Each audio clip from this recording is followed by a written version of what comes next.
കാലത്ത് തന്നെ ജില്ലാ കലക്ടറും റവന്യൂ ഉദ്യോഗസ്ഥന്മാരും പഞ്ചായത്ത് പ്രസിഡന്റുമാരുൾപ്പെടെയുള്ള ജനപ്രതിനിധികളെ എല്ലാവരെയും വിളിച്ചു സംസാരിച്ചു. ജില്ലയിൽ ഒന്ന് ലക്കിടിയിലും അതുപോലെ പിന്നെ സുഗന്ധഗിരിയിലും ഉൾപ്പെടെ നല്ല വ്യാപകമായിട്ടുള്ള മഴ പെയ്യുക. ആ രണ്ടിടത്തും നല്ല രീതിയിലുള്ള മഴയുണ്ട്. ബാക്കിയുള്ള സ്ഥലത്തും നല്ല രീതിയിൽ മഴ പെയ്യുകയാണ്.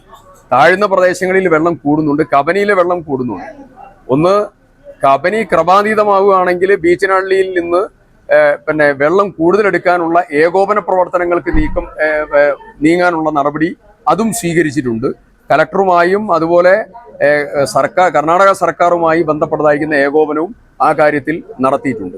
പിന്നെ ആവശ്യമുള്ള റിലീഫ് ക്യാമ്പുകൾ മുഴുവൻ ഓപ്പൺ ചെയ്യാനുള്ള നിർദ്ദേശം കൊടുത്തു. ആ റിലീഫ് ക്യാമ്പുകൾക്ക് ആവശ്യമുള്ള സംവിധാനങ്ങൾ ഒരുക്കാൻ വേണ്ടി റവന്യൂ വകുപ്പിനോട് പ്രത്യേകമായിട്ടുള്ള നിർദ്ദേശം കൊടുത്തിട്ടുണ്ട്. പിന്നെ ടൗൺഷിപ്പിലുള്ളതായിരിക്കുന്ന അപകട സ്ഥലത്തുള്ള ആളുകളെ മാറ്റാനുള്ള നടപടികൾ സ്വീകരിച്ചു കഴിഞ്ഞു.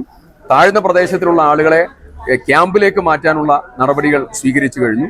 നല്ല മഴയാണ്. എല്ലാവരും ജാഗ്രത പുലർത്തി മുന്നോട്ട് പോകണം എന്ന് പ്രത്യേകം ഈ സന്ദർഭത്തിൽ പറയുകയാണ്.